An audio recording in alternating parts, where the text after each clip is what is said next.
What's up, guys? So I've been working on this thing, trying to remove the front here, and what I found out, all the videos on Instagram, YouTube, wherever, TikTok, they all say there should be something that you can push here, right?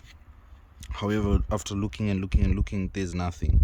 However, what you can see is there's this like metal sheet here, and the thing that you actually need to be pushing is behind this metal sheet, right?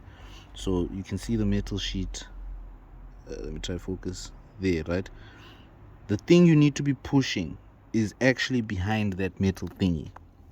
So it's very difficult to actually show you with the camera, but you'll just feel it, like you will actually see it, and that's the only way to take it out. This is a convertible, so I don't know, maybe with sedans it's different, but it made me waste a lot of time scratching up my shit and stuff, when in reality it's right behind that metal thing right there.